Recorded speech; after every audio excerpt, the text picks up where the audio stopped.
বাবার সম্পদের হক চাইলে মা রাগ করেন, তিনি চান পুরো সম্পত্তি ভাইরা ভোগ করুক, মাকে নারাজ করে কি মিরাজ নেওয়া যাবে কিনা? বাবার সম্পদে মেয়ে হিসেবে আপনার হক আছে এবং আপনি সে হক চাইতে পারেন। মা যদি অসন্তুষ্ট হন তারপর আপনি আপনার হক চাওয়ার রাইট আছে, কিন্তু মায়ের সাথে দুর্ব্যবহার করা যাবে না, তার সাথে রাগারাগি করা যাবে না, নিজের অধিকার বিনয়ের সাথে আপনি চেয়ে যাবেন এবং সেটার জন্য আর্গুমেন্ট করতে পারেন। তারপরও যদি মা রাগ করেন বা মনে কষ্ট পান, তার জন্য আপনার কিছু আসবে বা যাবে না। ইকবাল হোসেন লিখেছেন, যদি নামাজের জায়গা নাপাক থাকে, জেনে বা না জেনে সেখানে যায় নামাজ বিছিয়ে নামাজ পড়লে আদায় হবে কিনা? নামাজের জায়গা যদি নাপাক থাকে তাহলে জানলে সেখানে কেন নামাজ পড়বেন, তার আশেপাশে কোথাও পড়বেন।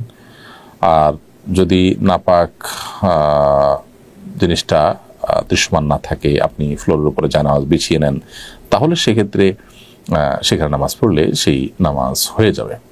মানে আপনি যেটার উপর আছেন সেখানে নাপাক নেই, নিচে কোথাও আছে, তার উপরে অন্য কিছু বিছিয়ে নামাজ পড়েছেন, নামাজ হয়ে যাবে ইনশাআল্লাহ। কিন্তু জেনে শুনে এরকম জায়গায় নামাজ না পড়ে পরিচ্ছন্ন জায়গাতে নামাজ পড়বেন, অস্বস্থ থেকে আপনি দূরে থাকতে পারবেন।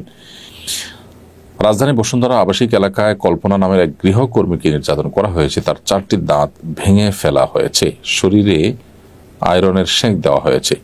যে মেয়েটি গৃহকর্মীকে নির্যাতন করেছে সেও একজন কিশোরী, তার অপরাধের জন্য তার বাবা মাকে দায়ী করা যাবে কি না?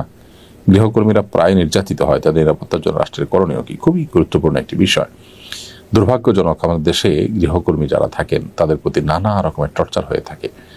এখনো পর্যন্ত অনেক পরিবারে গৃহকর্মী বা এই ধরনের মানুষদেরকে নিজেরা যে সোফায় বসেন সে সোফায় বসলে দর্শনীয় মনে করা হয়।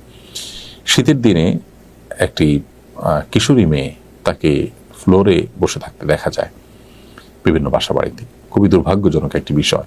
নবী করিম সাল্লাল্লাহু আলাইহি সাল্লাম বারবার করে সতর্ক করেছেন আমাদেরকে যে আমাদের অধীনস্থ যারা থাকেন, কাজের লোক থাকেন, অভাবী লোক থাকেন, তাদের প্রতি যেন আমরা দায়িত্বশীল আচরণ করি। তিনি বলেছেন, ইখওয়ানুকুম খাওয়ালুকুম, তোমাদের যারা ভাই তারাই তোমাদের অধীনস্থ। অর্থাৎ যে মানুষগুলো অধীনস্থ সে মানুষগুলোকে নবী সাল্লাল্লাহু আলাইহি ওয়াসাল্লাম, এরা তোমাদের ভাই, আগে তোমাদের তাদের সাথে মানে ভ্রাতৃত্বের যে বন্ধন সেটি তোমরা আগে মাথায় রাখো, এর পাশাপাশি তোমরা তারা তোমাদের অধীনস্থ যে সে বিষয়টি তোমরা ভাবো। তাহলে সেক্ষেত্রে তাদের প্রতি আচরণ করার ক্ষেত্রে তোমাদের যে জুলুম, সেই জুলুম থেকে তোমরা বেঁচে থাকতে পারবে। নবী সাল্লাল্লাহু আলাইহি ওয়াসাল্লাম তো এও বলেছেন যে তোমরা যা খাও তা থেকে তাদেরকে খাওয়াও, তোমরা যা পরিধান করো তা থেকে তাদেরকে পরিধান করো। তার মানে এক্ষেত্রে কোনো বৈষম্য করিও না। সেক্ষেত্রে তাদের প্রতি সেটার জায়গা বরং জুলুম করা। আপনি কি নিজের সন্তানের 4টি দাঁত ফেলে দিতে পারবেন এভাবে? আপনি কি তার গায়ে আয়রনের সেঁক দিতে পারবেন? সন্দেহাতীতভাবে এগুলো জুলুমের চরম সীমা।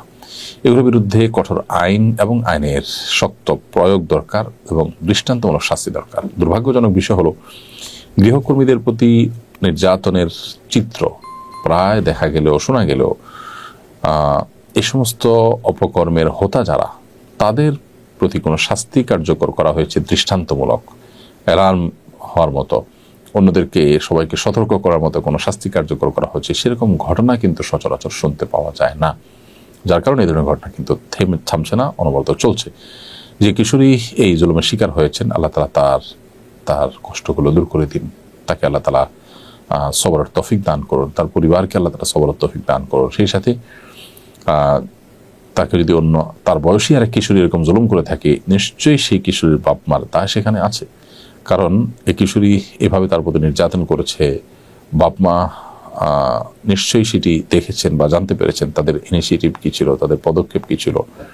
এবং এর আগে নানা সময়ে যখন এই মেয়ের উপর নির্যাতন হয়েছে, বিভিন্ন পত্রিকা মারফত আমরা দেখলাম যে অনেক আগে থেকে চলমান আছে, তখন নিশ্চয়ই বাবা মার চোখে সেটি পড়েছে, বিধায় তাদের সেখানে উদ্যোগী হওয়া উচিত ছিল। আল্লাহর কাছে তাদের দায় তারা কোনোভাবে এড়াতে পারে না। আফজালি আইডি থেকে আপনি লিখেছেন, গাজাবাসীদের জুলুমের ব্যাপারে তেমন কিছু বলেন না কেন?